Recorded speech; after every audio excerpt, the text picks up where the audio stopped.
And we are live for another episode of First Strike. Got a really exciting episode tonight. But before we start the show, obviously got to plug our sponsor, our great sponsor, FaceToFaceGames.com, the #1 place to get your Magic the Gathering singles.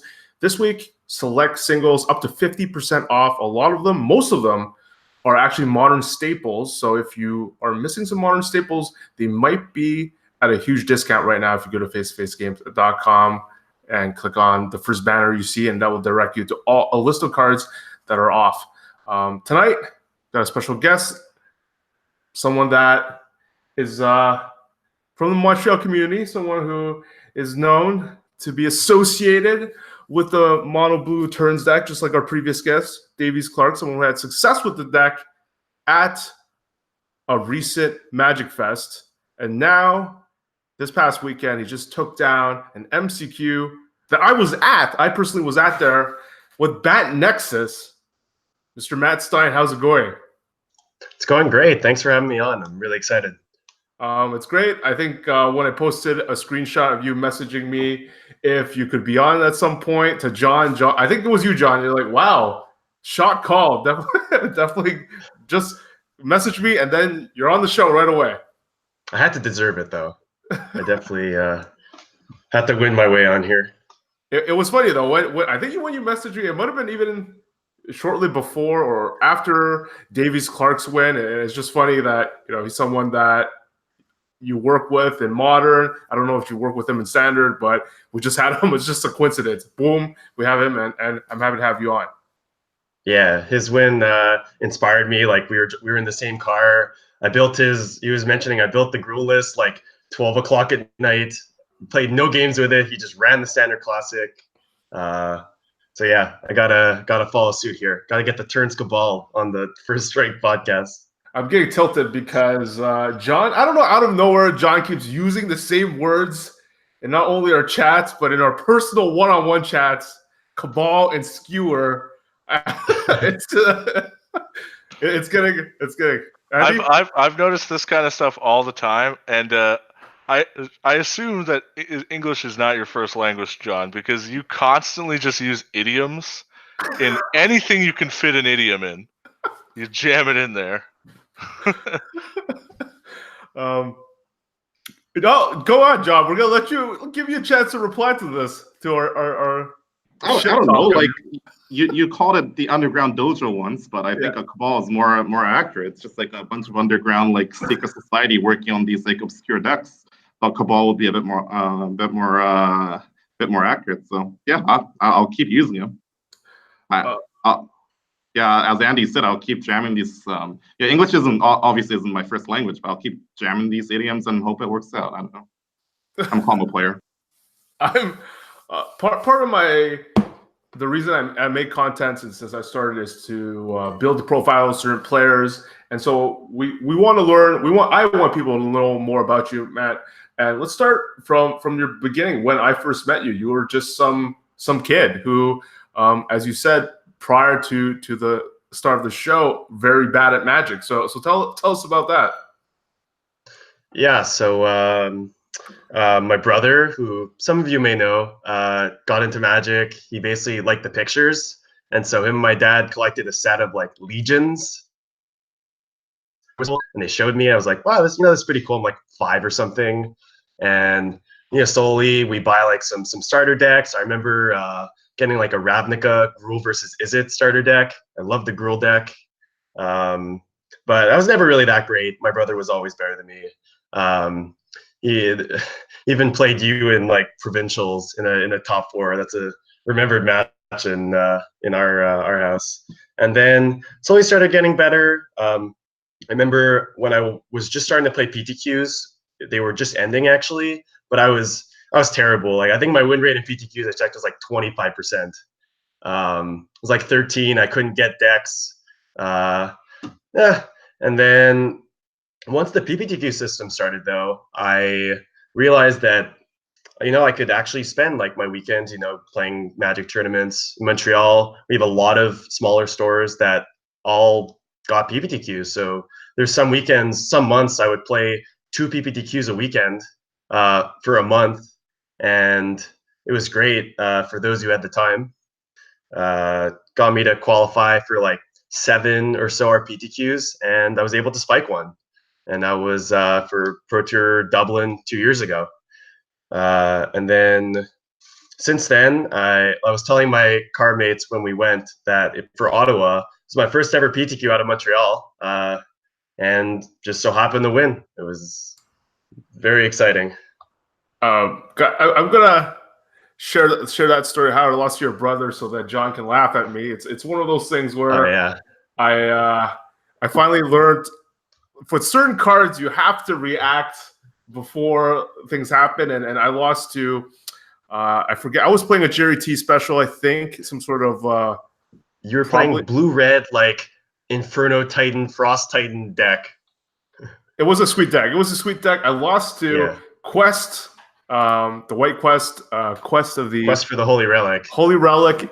That went and searched for an Argentum armor that completely destroyed me, and that's the type of thing. I forgot what I could have done, but the important thing was I had to be able to react before he goes searching or something, or killing the creature that he had or something before he could equip it right away. And I thought I could, not knowing the rules properly, thought I could react right away, and obviously got terribly owned. Probably had a burn spell or something.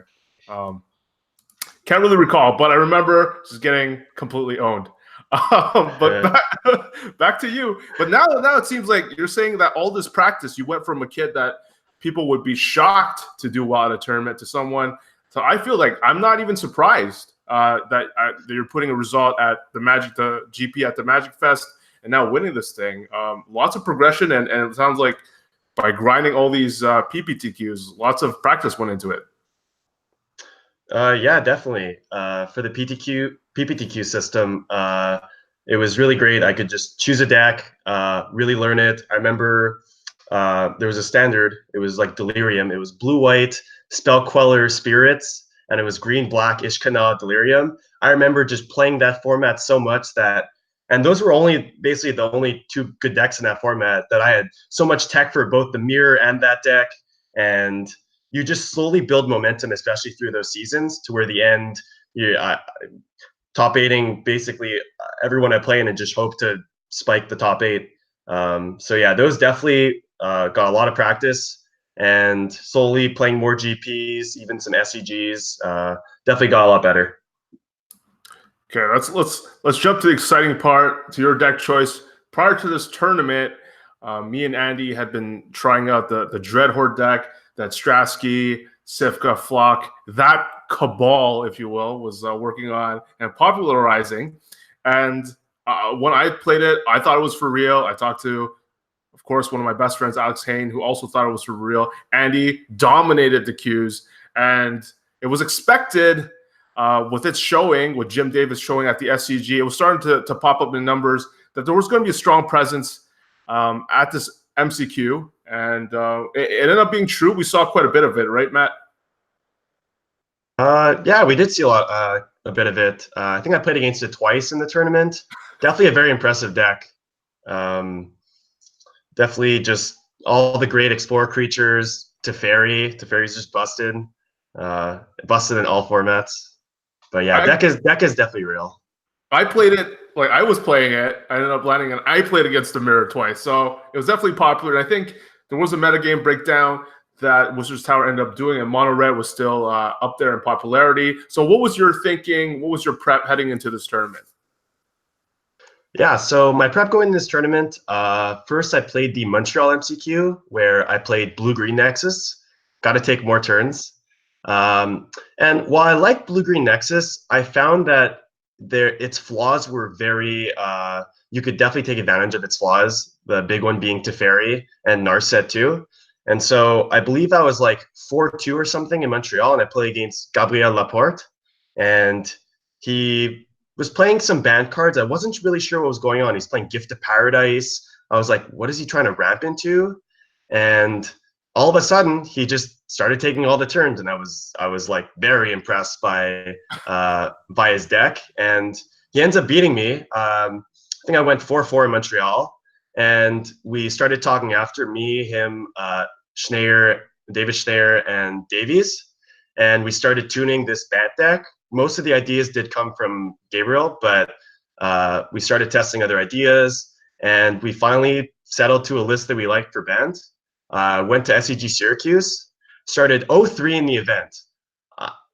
I'm telling you, I'm sure a lot of you have experienced this. You test the deck a lot. You show up to you travel out of town. You show up to a big tournament, and you start 0-3. Your confidence in the deck probably went down since before you were gonna play, but I stuck to it. I knew the deck had chops. I was able to rattle 10 in a row and finished 11-4 for a top 32, and I was actually very impressed with the deck. Davies unfortunately didn't make day 2, and Dave, I believe, almost made top 64, but we were really happy with the list, and I basically switched one card in the sideboard, and I ran it back for Ottawa. And I guess I'll go a bit into the list. So basically, when playing blue-green, everyone was always saying, yeah, your red matchup is really bad, and they're right. The red matchup is very bad. A combination of you don't really have a lot of ways of gaining life to even if you stabilize, they will eventually burn you out. But with the Bant version, you win a lot more game ones because you're playing. Our list is playing 3 Gift of Paradise and still the 4 Root Snare. And post board, you just get a huge amount of life gain in Lyra, Knight of Autumn. What else do we play? Elite Guard Mage, Dawn of Hope, and even a Tolsimir Friend to Wolves. So we found just like playing a bunch of life gain, especially these creatures that can block and pressure their walkers. You're very, as well as Wrath spells. We played a Cleansing Nova in the main, and another and a Time Wipe in the board. And I found my red matchup got a lot better. Even though Teferi was the #1 card in Standard, and I was very aware of this, such as against the Command the Dreadhorde deck, if they don't actually draw Teferi, you just go over the top of them. Like, you will eventually get inevitability, and you will eventually be able to take enough turns where even just a Wrath spell will Wrath their board. You're not worried about the walkers. It's really just Teferi is the issue.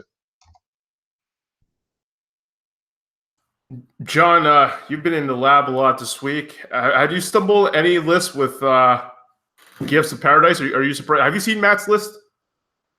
Yeah, I have, and I was actually talking. I was actually talking to Pedram, the second place finisher, throughout the weekend here, and I was.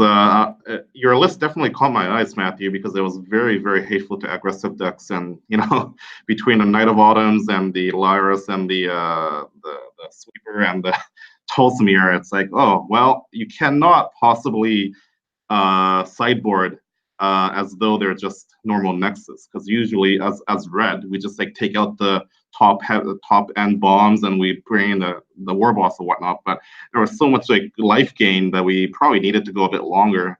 And I'm not sure if Pedram did that against you, but yeah, it's from looking at the list, I could definitely tell that you guys didn't arrive at the list by accident here. There was definitely a lot of thought and mapping going on before arriving at that list. So obviously it worked out, and yeah, really happy that you made it work, considering that Nexus, like the common notion is that Nexus is not playable in a field of Narset and Teferi, but you guys clearly identify the problems and addressed it in a very efficient manner. That's my take. Yeah, to go off that, yeah, basically those cards are big problems, and they definitely, a lot of like the Phoenix deck and other blue decks, they're going to board in Narset. So my plan that I found that works is you actually just board out your Nexus, like go down to 2 Nexus. I cut a Wilderness Wreck, a Search, a Tameo. Like post board, you just want to grind. Like against Esper Hero, Esper Walkers, Jeskai Walkers, all these decks that are trying to play a mid-range game, you want to play a mid-range game. So I have an Ugin in the main deck and a second Ugin in the board. You board into a bunch of creatures. The MVP is Carnage Tyrant. Card just won me so many games over the past 2 weeks in Ottawa and Syracuse that nobody really sees it coming. They expect you to play a bunch of Nexus. You know what goes well with Nexus? You play Carnage Tyrant, hit him for 7. You play Nexus, you hit him for 7 again. You definitely have the capability of playing a mid-range game in Standard. Man, so what matchup gave you difficulty in Syracuse or at the MCQ? With the deck, the mana base, even though it does look really really fluid, it can definitely cause trouble. I remember in Syracuse, like my first 3 rounds, I don't think I played a 3rd land drop in 5 of the 6 games I played. So you can definitely stumble. You can definitely not hit your colors. We're playing a very color-centered deck. So your mana base is definitely your worst matchup. Mono red, like you're not a favorite game 1. I think you definitely improved game 2 post board. So like at the MCQ, my only loss was against mono red, where I think he turned forward me on the play. I was able to win game 2, and then game 3 I just drew a bunch of lands. So you could definitely lose the mono red matchup, but I do definitely think post board we're favored. And in the finals, it was definitely a close match, but I was able to beat mono red. Sorry, Car. Did you see any Tybalts from Pedram? Oh yeah, so Tybalt, I forgot to say, Tybalt is basically the card out of red that you're scared the most. Basically, every red player is going to have Tybalt. So the plan in Bant Nexus is obviously to try to gain a bunch of life to the point where you can't get burnt out. But with Tybalt in play, it's definitely tough. So that's why I like just boarding in a bunch of creatures, because you can just pressure the Tybalt. Sweepers too. You want to clear their guys, and if their Tybalt's at 1, odds are you could kill it. There's a mobilized district in the main, as well as 2 blast zone as alternative ways of dealing with Teferi and Narset and Tybalt, other walkers that give you problems. Yeah, no, that's a good point here. The point I wanted to get to was like normally, like if you like look for like if you ask for sideboard guides for an article, like they give you plus X this, minus X this, but like I think that really like highlighted the importance of like knowing your deck and like being very versatile and like flexible because normally like if I just saw like Bond of Flourishing from you from Nexus, I'm like, okay, that whatever, like I'll just erase that. But if I saw like the Knight of Autumns and the Lyras and the Tolsmirs, like you really need to like swap it up a bit. And as I said, like the normal plan of just like -3 frenzy +3 war boss probably won't work, and you really need to adjust and bring in the table and probably leave in the frenzies, because like if you guys are like bringing a lot of creatures, you need to be able to grind a bit and go over the top of you a bit. So yeah, I mean, it's that kind of just highlights like the cool part of just like the cat and mouse game where there's like the switcheroo sideboard plan, and the other person has to be alert and adept enough to like react to your reaction. So that's pretty cool. It seems like from talking to a bit to Pedram, like he didn't immediately recognize this on sideboard tables, but I'm not sure if you saw that specifically for the finals or not. But clearly you won, so great job. Yeah, so in the finals, game 1, I think he played Experimental Frenzy maybe 5 or 6 times. I just kept bouncing it and tucking it with Teferi. And if they keep having to invest 4 mana into it, they're not going to be able to abuse its power. So I was able to slow him down enough to win. And then game 2, there's a pivotal point where I have a Lyra in play, and I can't attack with it because he's threatening too much damage on the swing back. And I think I'm at around 6 life or something. So I'm thinking he has a war boss in play, so he's going to be forced to make a token. I can block the token with my Lyra, and he can't really get much more damage in, so I net positive on the attack. And he plays Chandra, has a Chandra in play, flips the top card, and it's Tybalt, like slams it on the table. And he's like, whoa, like, let me wait a second. And that was definitely a big swing in the game. I had to go to 1 life because of it. I went to 1 and 2 like twice. And there was one point where I was thinking about a blast zone to try to deal with the board with a search trigger. And I was like, you know what? This blast zone doesn't do it. I bin it, and I draw one of my 2 of Nexus of Fate. And it was basically the perfect draw. And I was able to basically hit with Lyra twice and then go out of range. Nice.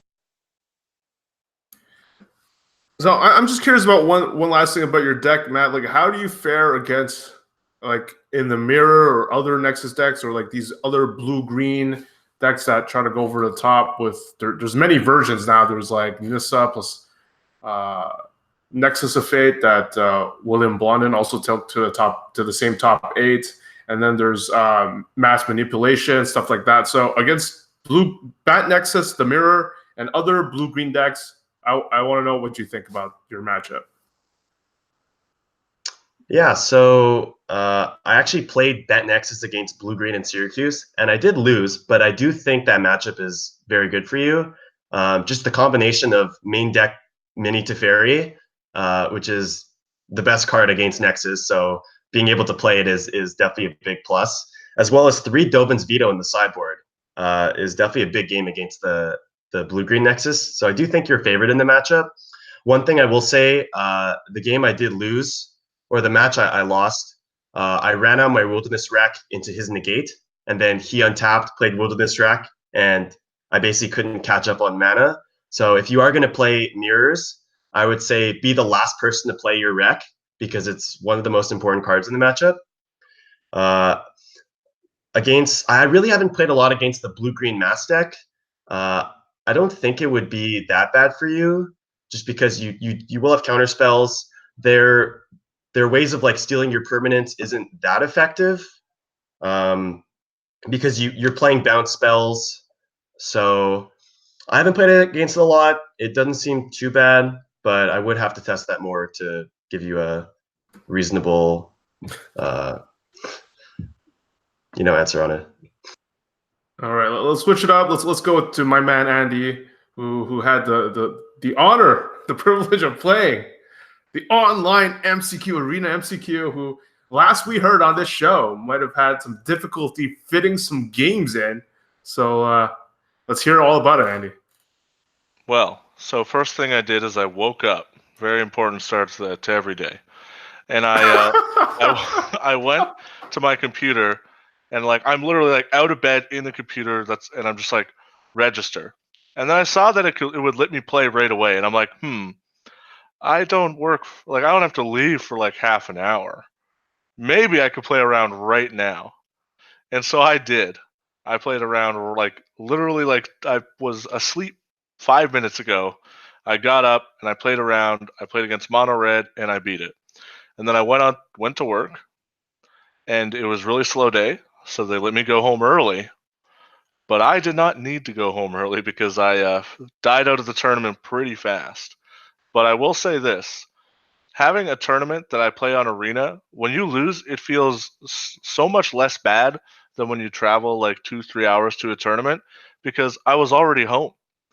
Like, you don't get that like 3-hour car ride of like, what the hell am I doing this for? Like, I could be doing anything else. No, you're just already home. It's already over.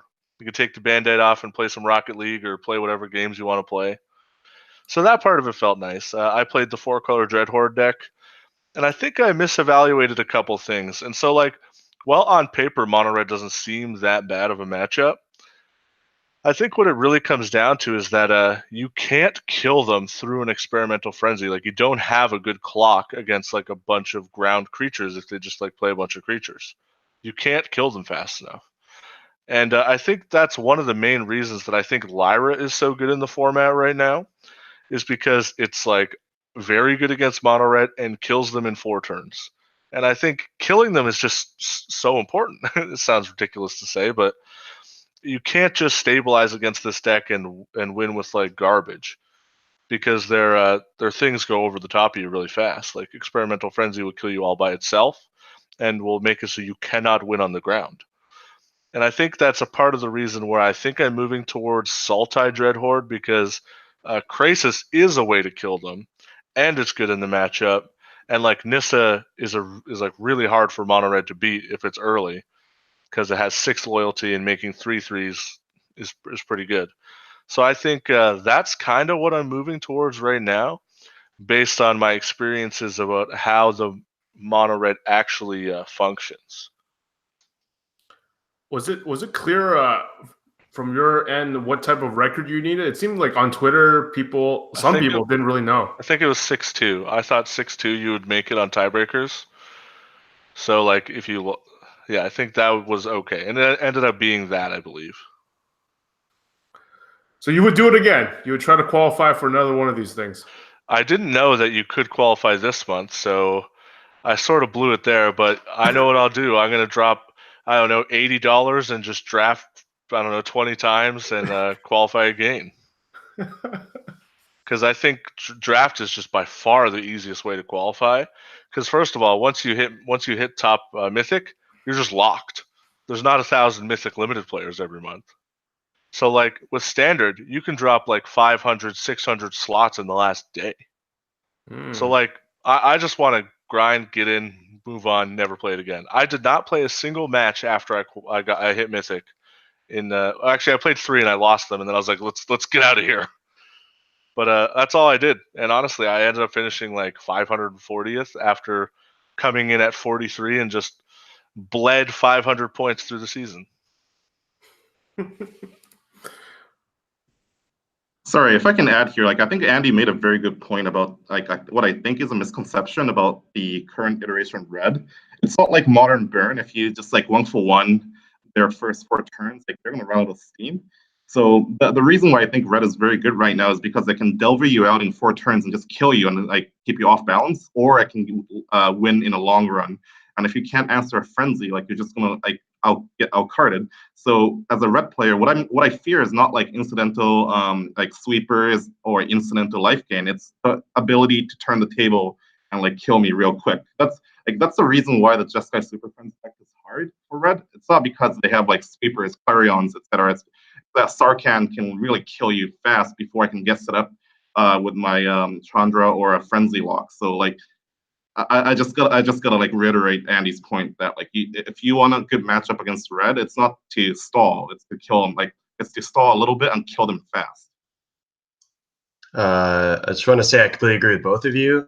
I found that Lyra is definitely the best beater to actually beat red, and you do have to clock them. So against red, you just try to put Lyra in play. If you have Nexus of Fate, that lets you attack with it even more times. You can play cards like Elite Guard Mage too, just a flyer, but Lyra is definitely the way to beat red. Since eventually with like I've gotten Chandra ulted against, or just Frenzy just goes over the top. The deck is very it will eventually take over, so you do have to clock them. So John has been working on mono red since a while, since it jumped on the scene. Been tweaking it. I think most people's main deck is looking really, really similar now. And John, you had with your Cabal some innovations in your sideboard, and then we see Harlan finish in 3rd at the SCG Classic with some of the cards that you were personally telling me about in the sideboard, and Mizium Tank, and trying Chandra's Triumph after. I think Davies mentioned it, trying out in Gruul, and then you said maybe if it's mono red as well. And the Mobilized District in the sideboard that I keep hearing good things about from anyone that's been playing it. It's funny when you hear that because it's one copy in the sideboard. Like how often does it come up? But it seems to come up enough for all of you to think that it's sweet. So, John, tell me about what you think about the latest mono red developments. Yeah, so like I think the mono red was the most played deck in the MCQ, and one of the more disheartening thing was that Martin Yuza put out a very good article on Channel Fireball last week about red, and they pretty much copied him like almost card for card, like 80% of them, I would say. And the thing I really despise the most about the list is Rekindling Phoenix, which I think has secretly been unplayable for the last like 1-2 months. It's not good in the mirror, but people keep bringing it in the mirror.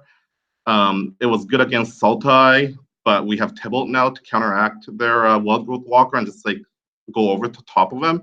And it's a bit slow for against white. And I really never really liked Rekindling Phoenix. And Rekindling Phoenix off of like Frenzy is just like a below average turn. So I did see a lot of lists playing his list.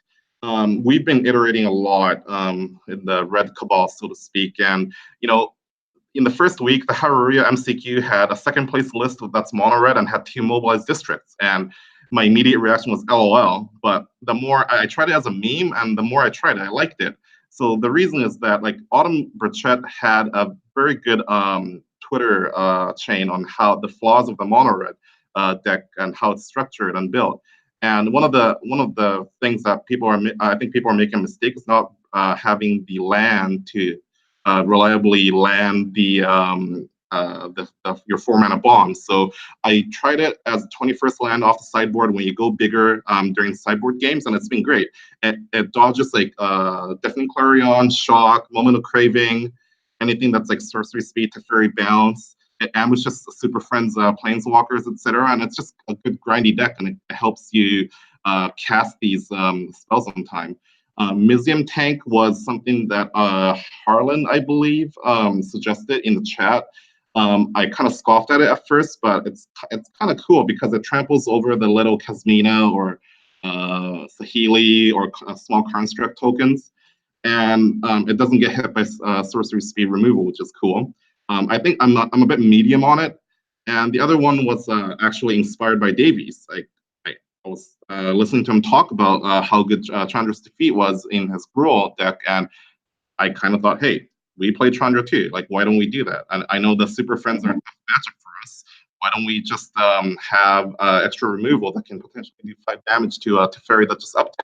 So Chandra's Triumph has also been something that we've been testing, and I think it's pretty good.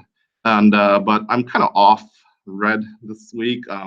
It's kind of finally being apparent that people have reacted to red. And if you want to beat this deck, you can. And I have my Magic Stronghold local MCQ this weekend, and I'm seriously considering playing something else, unfortunately. John, isn't like the Juza deck, or any of these main decks, prior we've seen smaller copies of Frenzy or Chandra, and then going big by playing up to 7 copies or even 8 of these cards, some of these versions. But now, like, we're playing at least 5 of them in the main to start. Like, wouldn't you think Mobilized District could fit in the main because you're already going big anyways now?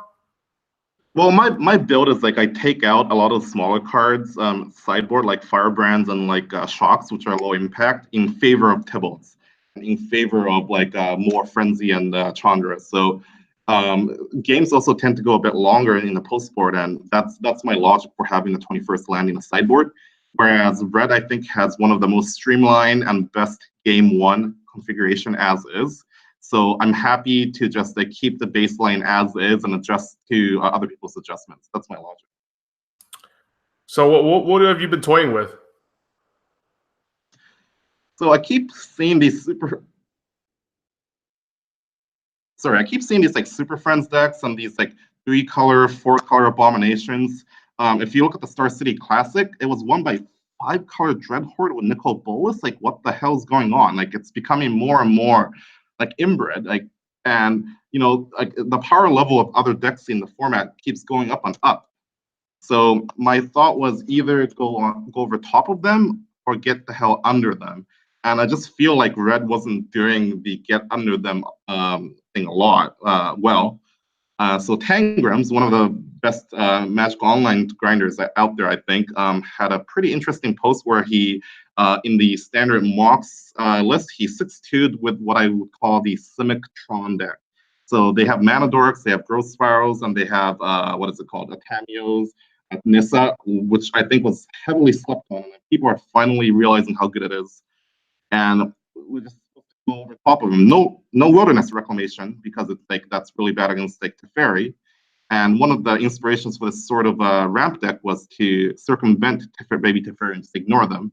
And you go over top of them with Krasis, Finale of Revelation, I think, and just go over top of them and do like whatever the hell you want. You also have Nexus. So he went 6-2. He said it was like untuned, and I just started playing it as a joke, and it felt great. Like any mid-range or control deck that wasn't counterspell heavy, like I just toy with them. Like I felt like I was playing a completely different game. I would just like press buttons randomly, and they would just lose. I haven't really played against like white or red aggro, but we have grazers and like we have like Ripjaw Raptors, etc., that can theoretically help. So I like the fact that it really goes over the top of most things in the format. So maybe like pure Nexus, like Wilderness Reclamation, that might be tough, and I might have to add like Mystic, Frilled Mystic and all that, and like other permission pieces. But so far the results are very promising, and if I can just proof it out, I'm probably going to play it this weekend. That deck sounds sweet. I mean, I heard Nexus, so. I want to make a point about the mobilized district before. I think it was in the finals. I'm starting to combo off, and basically my main deck win cons, but besides like Teferi tucking and decking my opponent, is I play a 1 of Ugin and I play a mobilized district. And so as I'm going off, I think it was in the finals, Pedram asked me like, well, what's your win con? I'm like, it's right here. It's mobilized district. So even in Nexus, I think that mobilized district is a very good choice. And especially when I'm running, I think 4 walkers main deck, sometimes I'm activating it for 1 mana, getting to attack with it, then you can use the mana afterwards. So it's not even like you have to commit all 4 every time. And it's just great at pressuring walkers. So I'm a big fan of the mobilized district. So Matt, what's next for you? Any upcoming tournaments? Any upcoming tournaments? Well, I was going to play the Valet MCQ, but thankfully I don't have to. I think I'm going to be playing SCG Syracuse. I'll play the next Legacy one. Big fan of that format. Although Teferi and Narset do seem to be shaking things up. I think the MC's in a couple months, so I got to get started on testing. I don't think I'm going to be playing turns. Teferi and Narset, like Davies was saying, it's shaken up everything, and I'm not sure if the turns deck can actually beat them. So it does depend, though. If people think this is so good and blue-white control is going to be a good choice, then maybe you just have to try to find a deck that beats blue-white. I'm not sure what it is right now. I know turns before, blue-white was basically a buy, because you could just Giga Drowse their lands. They have 7 counter spells in hand, but it doesn't matter. And then you could go off. But now with Teferi and Narset, it's tough. So not too much. Gonna definitely be testing. And this weekend, I'm actually playing the face-to-face games Open Plus. And I was telling Jonathan before, we're going to be trying to put some Gristlebrands on turn 1. He was saying how a Japanese master got second in the online modern MCQ. And I was looking at his list, definitely very innovative. I'm not sure if it's the correct version. I haven't tested his singletons, but if he's able to do well, then I think the deck could be real even without the London Mulligan rule. But with the London Mulligan rule, I think the deck is extremely good. But before continuing, I'm wondering what deck in Legacy would you play? Do you know? Like, so the last SCG Syracuse, I top 32 with Miracles, and even with top banned, just counter banned, just Miracles, I drew twice, and if people who know me, I'm a pretty fast player, so me drawing twice in a tournament unintentionally is not something that happens very often. In one of the matches, I actually decked my Miracles opponent in game 1, fully decked him in the accumulated knowledge mirror. So Legacy, recently I've been trying to pick up Storm, specifically Ant, which is sort of a slower, you play 7 discard spells, you're playing Cabal Rituals, and you try to storm them in 1 turn. But with Teferi and Narset, makes that a bit worse. So the format's definitely been shaken up. But then again, there's no number one, there's no best deck. There's no countertop Miracles, or recently Probe and Deathrite got banned like a year ago. So Legacy's definitely shaken up. I may just go back to playing Miracles since I'm pretty confident, pretty comfortable in the deck. I think it's well positioned, but Stoneblade won the last GP, Legacy GP. So Stoneforge Mystics are on the rise too. We'll have to see. Sorry, let me just interrupt here. So the team that I won last SCG Las Vegas with, like, obviously had Cyrus Corman Gill playing Storm here. He's very well known in the ad community, and lately, like, gas. He is pure gasoline. He's like one of the nicest guys I know. But he's been kind of lamenting the fact that Narset and Teferi got printed, and he's repeatedly told me Ant's not playable anymore.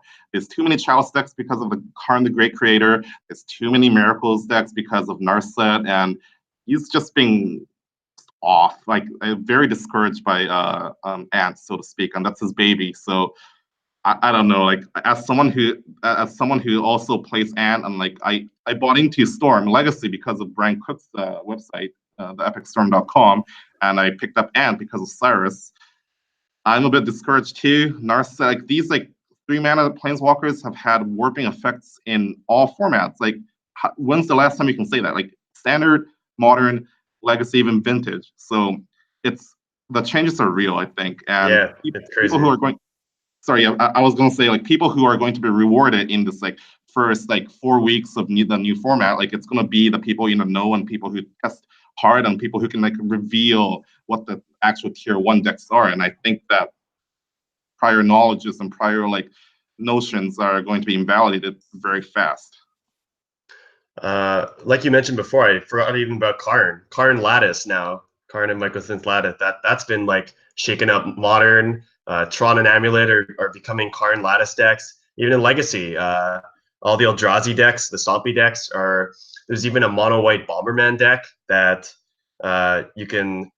That deck has 5 different combos involving Karn Lattice. So I totally get what you're saying. I also love Storm. It's just the kind of deck that if you're someone who likes to have all the fun, it is definitely one of those kind of decks.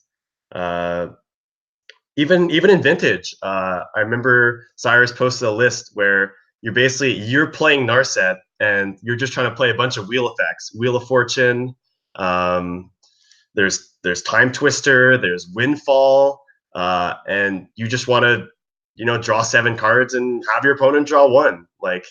I think these planeswalkers, Teferi and Narset, may have been a mistake to the point where the formats were already getting the point where they're so powerful that they wanted to try to fix it by making, I guess, blue better, when blue kind of didn't need to get better. Blue-white control modern, people wanted Stoneforge, but Wizards is blue-white's doing fine. It's top 8ing all these GPs. We don't need Stoneforge. But then War of the Spark just comes in and kind of blow things up. So we'll definitely have to see how the format shakes up. Right, Matt. I think absolute pleasure to have you on. I think we're going to have you on again at some point in the future. Anyone you want to plug? Anyone you want to shout out? I guess shout out to everyone that helped me with the Bant Nexus deck. Gabriel Laporte, David Schneider, Davies Clark, all those guys. Also my Ottawa crew, Davies Clark, Stephen McGrath, and Karim Badruddin. Sammy T. Oh yeah, the Montreal Sammy T. We got to make that happen. At one tournament, we're gonna have Karim and Sammy T. They have to meet. Karim was saying how there's some pros that go up to him and say, "Hey, Sammy T, how are you doing?" He's like, "I'm not Sammy T." Like, oh shit, right? Sorry. So yeah, awesome guys. Even the Legacy community in Montreal, Face to Face does Tuesday Legacy. I would have been playing tonight. I actually went there, pick up some cards for a little Neo brand this weekend. If you're in Montreal and want to check out Legacy, that's a really fun time. And yeah, just shout outs to all the Magic players out there. Keeping the game going. All right, I will like to see you. I might drop by. Shout out to you for having me on the podcast too. You're great. keep up all the Canadian. Keep up all the work. Even your podcast with new podcast with Alex Hain, Table for Two. That's a sick podcast. This one's amazing. Keep it up. Great. Thank you so much, Matt, and good luck at the MC. And I'm sure we'll talk to you soon. And I might drop by at the Open Plus. So thank you so much for coming on. Thanks for having me. This was definitely fun. All right. That was Matt Stein, who just won the Ottawa MCQ with Bant Nexus. Just want to get to my man. So much content, but let's get to my man Andy, who sounds like he has an MCQ. He's just saw my Facebook feed. He's asking for cards, and it looks like he's asking for Soul Tide Dreadhorde cards. But and you had mentioned you're on that now. One of the key questions was for me to you, Andy, strategy question. With so many mirrors that happened for me in the past MCQ, how are you approaching the mirror or pseudo mirror? Because you might be facing 4 or even 5 color Dreadhorde. What's your approach? I think one of the most important things is like to manage your Tameo well, and make sure you don't just dump a bunch of creatures in the graveyard for them to get. Like, you could play Tameo and Minus to just grab like your Wild Growth Walker. Like, never chump Wild Growth Walkers away. Like, it's so weird because you get in such bizarre situations, and because you're like, oh, I don't want to kill these creatures. And I had someone ask me on Moto, they're like, how did I lose this game? I don't know what to do. And I was like, well, just cast Dreadhorde every single turn of the game, always attack, because if they block, you can get the creatures back. And what they were doing is they're like, I'll play defense and I'll chump block his creatures. I'll block his creatures. I mean, that doesn't work in the mirror because then I'll just Dreadhorde your creatures and my creatures. So, like, you need to maybe try and be aggressive, really aggressive in spots if you can afford it. Nissa is very good in the mirror because it pressures a lot and it gives an enormous mana advantage. And while I'm not sure if Sultai is particularly favored in the mirror, and actually the list I'm currently playing only plays 2 Command the Dreadhorde. It's mostly a Sultai mid-range deck. It's Sebastian Pozo's list from the Mythic Qualifier. Okay. And I think while I may be like a slightly bigger dog in the mirror, I think the version I'm playing is better against most other things. And like a big up to this is like this list. So the Sultai list get to play 4 Llanowar Elves and Paradise Druid. So sometimes you can be faster. And that matters a lot. Like killing the Mana Dorks is like one of the number 1 priorities. If like both of you have a Dreadhorde, whoever gets to do it first will win. So that's another thing to watch out for. But I'm not sure. The mirror is a tough one. It always plays out really funny, and I think you just have to like be very careful that you're not blowing it. So I wanted to ask you, like, if you are pretty fluid right now, unsure of how exactly what you sideboard out, because for my experience, I'm trying different things, and like you said, some matchups play weird. Some matchup plays like they have one person has a really aggressive explorer draw, and the other one has a slow draw, and they just get smashed. And they might just be holding like Elder Spells or other slower cards in their hand, and you just smash them with big explorer dudes. Sometimes it's a longer game than that, where it's like the first person to sort of like cast command. So what are you taking out, and what do you think are like you absolutely take out, and what do you absolutely bring in? So I actually sideboard out a couple Wild Growth Walkers all the time because so first of all, they might get killed or binned for them, and the games don't come down to like Wild Growth Walkering each other that much until like the end. So you just want to have a couple in your deck to possibly bring back. And I usually board out, if I'm playing Sultai, I'll board out Hydroid Crisis, because sometimes you don't want to draw multiples like you do sometimes, but like sometimes it's too clunky. And I board in discard spells. If I have any like Disdainful Strokes, they obviously come in. And some lists play Narset's Reversal for the mirror. And I don't know how the mirror ever beats that, because it just counter theirs and make your own, right? And so yeah, I board out like a couple Branch Walkers, a couple Wild Growth Walkers, and that is about it. And then board in the Duress and Disdainful Stroke, and also just have like an Elder Spell or 2 in my deck. Have you ever shaved any of the? I'm just asking out of curiosity. Do you shave any of the dorks ever? Do you feel tempted? It depends. If I'm on the play, I'm like I could shave a dork because I don't want to draw too many of them, and I'm already on the play, so it's like I already have a free mana dork. And, I never thought of it like that. And if I'm on the draw, sometimes it depends. Like sometimes you just want more duress from that kind of situation because that can catch you back up. and you might not want to draw the mana dorks because you're going to try and keep things in check with the rest. So like you can board them out, but the best openings are just so good with them. And like turn 3 Tameo and is on the play is like pretty hard to beat, almost unbeatable. Turn 3 Nissa, if you play 2 mana dorks, that's basically unbeatable. So like you have to keep in mind that while the mana creatures have diminishing returns in the late game, because you're planeswalker focused and you have a bunch of Hydroid Crisis, you can actually get that value back pretty fast by playing a planeswalker a turn earlier, or maybe getting an extra card off of Hydroid Crisis. So I think you probably want to keep most of your mana dorks. Okay. So I ended up getting well, I didn't even really mention why I got smashed this past weekend. So I got smashed because I played Blue-Red Phoenix twice, which I think is a really hard matchup. Just because I'm just sitting there. I can't kill these things. And yeah, am I wrong, Andy? That's a bad matchup. It really depends on how you play the matchup. It's like one of the most important things is like navigating the games well, because like so you'll always play your mana creatures out and let them die if they get killed or whatever.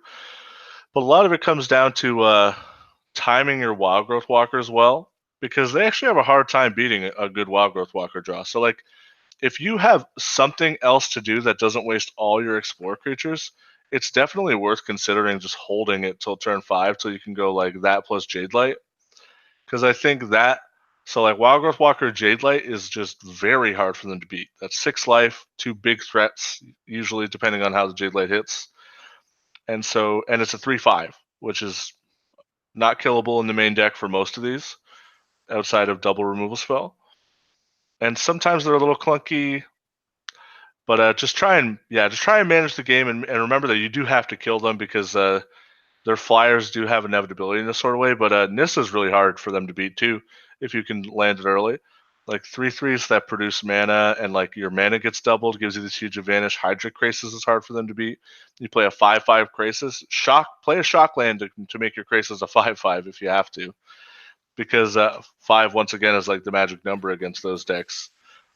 And so the list I'm currently playing also has 2 Hostage Takers, which is one of the best things in the matchup. If you can wait till turn 8, it's best to do it that way. But a lot of the time, your stuff's getting killed in the meantime anyway. So Hostage Taker survives actually a lot more often than you think it would. So I'm buying into Hostage Taker probably needing to be in the deck, because often like you're left with, you just want something that just maybe stymies them for a bit, and you need something that can actually kill or remove a Crackling Drake or a Phoenix. And the normal, like the Jerry T version that I played, I'm just sitting there with like a Vraska and I can't do anything. And yeah, there's only 1 Vraska in this list, and there's 2 trophies in the main deck. And honestly, it's a Sultai mid-range deck that leverages Tameo and Command the Dreadhorde as like a late game plan. Tameo is actually just a ridiculous card. Like Tameo minus get something is like good enough. It's not great, but it's good enough. But like when you get to just plus it, and if you hit when you plus, it's just out of this world how powerful that card is. And because you have 2 engines in the deck, you have a Hydroid Crisis and Command the Dreadhorde. Tameo plus is just so valuable. So I think that makes the matchup okay. Some people think it's like really favored either way. Like I would rather probably be on the Izzet side just because your flyers are so good. But like sometimes they don't draw Arclight Phoenix, or like sometimes they have like a weird draw. They don't play a lot of lands. They'll have to play cantrips just to hit their land drops. Like Izzet Phoenix is flawed, right? That's why it doesn't just dominate. It's a very powerful deck that has like, it can have the awkward draws. It can not have Arclight Phoenix. There's things that can go wrong. And I think you just have to try and capitalize on those and get value out of your cards the best you can. And just know what's in their deck so you can make it awkward. If I can just interject here, whose bright idea was it to give Tameo like infinite loyalty to start? Like 6 loyalty. That's unbelievably hard to kill. It does not die. No, it doesn't, and she's gonna get you like multiple like instances of value for sure. It's like super powerful. People slept on it. It's also a sick combo with the explore creatures, right? You just like see what's on top and then you plus. Yeah, guaranteed hit. Yeah, I love it. I love playing with it, and like you said, sometimes the minus or even just like I just felt really good, just duress minus duress, and Holy crap, is that good post board against some decks? yeah, You're just duress minus duress, and then next turn you're duress minus duress. They have no hand, and also you can't get duressed, which is pretty key. I have so many people like play cards that make me sacrifice, and it just doesn't work. They're like Plague Crafter. I'm like, good, doesn't do anything. They're like Eldritch Reborn. I'm like, doesn't do anything. Not going to be happy about the second chapter either.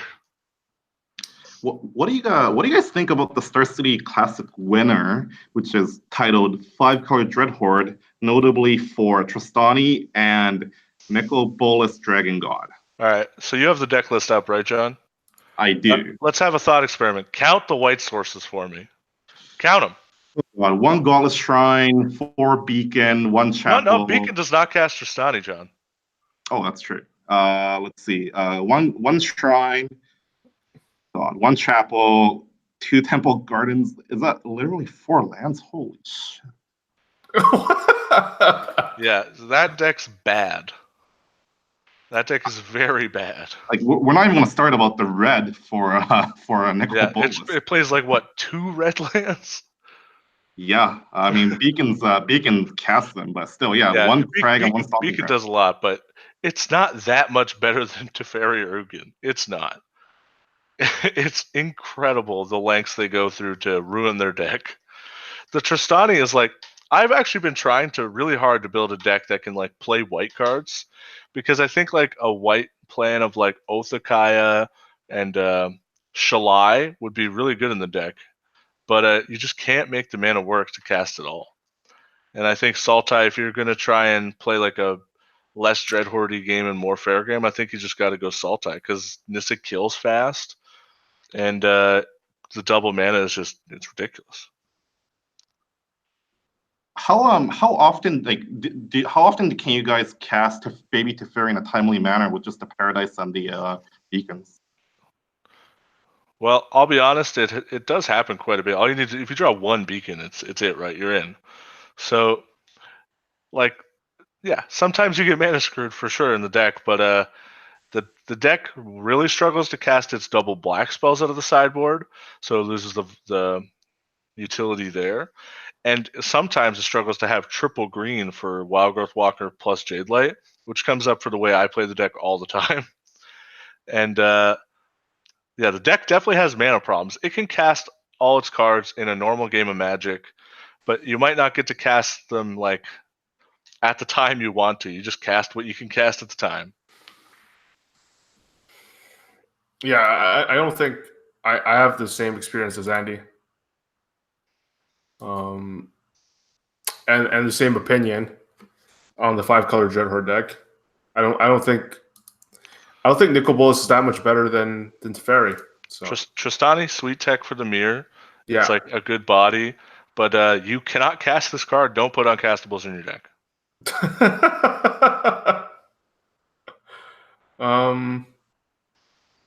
All right, we're at the tail end of the show, John. I gotta go to you because your brain's always popping for some modern, and the winner of the Calgary Open turned out to be a mirror. Well, it ended up being a battle between 2 blue-white mirrors. Corey Crowfoot ended up winning it. There was, I think, a 3rd copy of blue-white control, and you had mentioned to me that it took down the online MCQ. So Narset Teferi making its impact felt in a big way. And Matt and you just sort of discussed how it invalidated a lot of strategies, not only in Modern, but in Legacy. So, and then you told me blue-white might just be tier 1 right now. So what should be people looking at if they have a Modern tournament coming up? Just going on a small rant here. Like, you know what really grinds my gears? Like, if you go on Reddit, the Reddit hive mind's always complaining about how blue is not playable in Modern, and that simply has not been true for the last like 1 or 2 years. Like between the printing of Search for Azcanta, Field of Ruin, like they can actually outgrind Tron now. It's a real thing. Whereas before they just hold Tron. And then the unbanning of Jace the Mind Sculptor and Teferi, like blue-white has been a real deck for a better part of a year and a half. And now with Teferi, Narset, Dovin's Veto, which gives a lot of game against the spell-based combo that they've traditionally been weak against, and now Force of Negation, like I have no doubt, blue-white is tier 1 right now. People might adjust to it, that's fine, but if you are going to be in a serious tournament in the next month or so, like you cannot go without either playing the deck or have a solid plan against the deck. Like it just covers so many angles. Its powers are like patently like powerful, and Teferi and Narset just like skewers a lot of the decks like randomly. Like if I'm playing Grishelbrand, like how am I supposed to beat a Narset? Like I can't. I'm pretty sure that matchup's not good anymore because they have Veto, so our pact negations don't do anything. They have Teferi, so we can't combo on their end step and try to overload them. And Narset, we can't even like draw like 7 cards with Grishelbrand. It's sad. So I think blue-white is definitely a tier 1, and it might be the go-to choice for a lot of pros right now. I'm seeing looking at these lists, and they all play a ton of one-ofs. Like pretty sweet, to be honest. That's a benefit of running like Narset, right? Like Narset lets you run these like 1 or 2 ofs because you can find them as needed, right? Like a path is not good against like ad nauseum, but you can just like Narset past it and find your Dovin's Veto or a Mana Leak or whatnot. Like, that's the beauty of these cards. Like not only is the passive oppressive, but obviously there's the mini dig through times 2 that'll just let you find whatever. Like it's super powerful. Yeah. Like the winner, like it's playing 1 Oust, 1 Wrath of God, 1 Logic Knot, 1 Spell Sneer, 1 Hieroglyphic Illumination, 1 Surgical Extraction, 1 Detention Sphere, 1 Blast Zone. So like you get to make your deck a bunch of one-ofs, and the person in second place basically had the same type of setup. Man, Narset is making its big impact. So where would you start if you had a tournament soon? So I have a few thoughts here. One, regarding Neoform, people have asked me because they think it's my type of deck, but I'm not motivated to work on it whatsoever for 2 reasons. One, I tested it, obviously. I don't think it's viable, even though Matsugan on Magic Online proved it wrong almost by winning the MCQ. I don't think it's viable with the current Mulligan rule. And 2, with the London Mulligan rule, I think it's ban-worthy. So between those 2 extremes, I have no motivations to work on it. 2, I have this Modern Horizons coming up, and there's a lot of cool cards, and I think that's going to change the terms of engagement for Modern, like period. And I have Grand Prix Seattle, which I will be playing as like a quad MCQ weekend, and that includes Modern. Like my starting point is going to be either go way over the top of people as they're trying to do their cool Karn the Great Creator thing or Narset thing, or go way under. So I'm looking at Lava Dart Mono Red Phoenix. I'm looking at Storm, which should still have a good matchup against the top decks, because the top decks are blue-white, Tron, Dredge. Humans is a lot closer than people think. And I'm looking at Infect. Like if you want to out-linear the linears, Infect is a great way to go. And you have Permission. Remand is very good right now, I think. So as I'm preparing for GP Seattle's Modern MPTQ, that's my thought process right now. What about people who just want your insight, even though you haven't been grinding? If they have a tournament this weekend, like the Montreal, like at the face-to-facegames.com, as I'm plugging this, Montreal Open Plus, should they just play blue-white control? So I think Amulet is uniquely positioned right now because Amulet, I think, has a pretty good game against like Karn, blue-white. Like I think the meta game is very fair right now. And I want to go like to either side of the spectrum, go over the fairness or go under the fairness. So I think like Valakut or like Amulet's pretty good because those are big mana decks that can still beat other big mana decks, like Tron, for example. So I would start there. I think Humans is fine. Humans has been seeing a lot of play, but I think it's just another solid deck. So if I were playing this weekend, like I'd go big mana, or I would just net pick blue-white because I think blue-white's power level is just like through the roof right now. Or Dredge. Like I think last weekend was clearly the time to play Dredge, because like on the Magic Online PTQ, we have 8 out of 32 decks in the top 32 as Dredge. So you know how Modern, it's all about the hate cycle. Is it Artifact this week? Is it like Sweepers this week? Is it this week? I think in paper, it's still a good time to play Dredge. So if anyone's playing like the face-to-face Open Plus in Montreal, for example, in summary, like I would consider Dredge. I would consider big mana like Valakut and Amulet, and you're in control. I don't think you go wrong with blue-white. I think it's very powerful. Right. Andy, I don't know if you have any modern thoughts.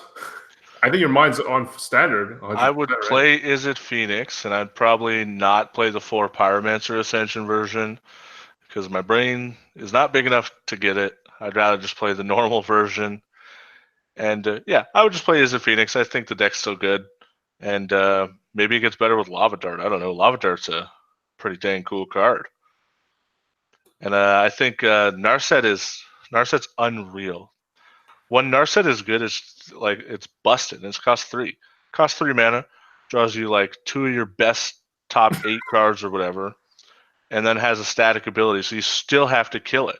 It's obnoxious. You still have to kill it. You still have to kill it. It's already done. It's done, and you still have to kill it. All right. Anything else, Andy, that you want to say? I don't know. Hopefully, I'll see some listeners at the Kitchener MCQ. I think it'll be a good time. My first PTQ in a long time. Like, I guess no. I played a bunch of GPs, but like it's like first old style PTQ in a long time, and it's kind of interesting. Maybe I'll see some familiar faces. And I don't know, it's cool. It's cool to be back on that kind of a grind, so I don't feel the pressure of having to go out every weekend. I just book like these 2 weekends off and call it a day. Like, no more "did you quit" car. We didn't see each other for 6 months or whatever, and both thought each other quit the game. Where have you been? Where were you? Where were you, car? I don't know. I think I'm pretty excited to play. I think I fare well at paper Magic tournaments. I love to play them. I love it so much, and I can't wait to play, honestly. I'm really excited. I'm stressing over my deck choice, which is my biggest flaw, I think, is I have like a toxic deck selection anxiety. Seriously, I do. And I'm currently on a deck, but we'll see how long that lasts. I have 1-0 and 0-1 dropped, I think, about 6 leagues today. What about you, John? Anything else? No, I'm sad that I'm pretty confident I have the best deck and close to the optimal list in Standard for the first 3 weeks. Of course, on the week of my local PTQ hosted by Magic Stronghold, one of the biggest shops in Vancouver this week, it probably changed. And I'm really reluctant to play red. I'm going to keep testing mass manipulation / Nexus or whatever, just like name Standard Tron. I'm hoping I can make it work and play it, because I don't think red is in a great spot right now, but we'll see. Yeah, I mean, good luck to everyone playing this weekend. And if you're a listener and you're in Vancouver and you're at the PTQ, come say hi. All right. That's Andy and John, and both with some high important tournaments this weekend. Hopefully they both take it down. And thank you for listening. Give us a thumbs up. Subscribe to the show on YouTube, or subscribe on your favorite podcast app, whether it be on iOS or Android. And we will see you next week with these guys' tournament reports. So ciao for now.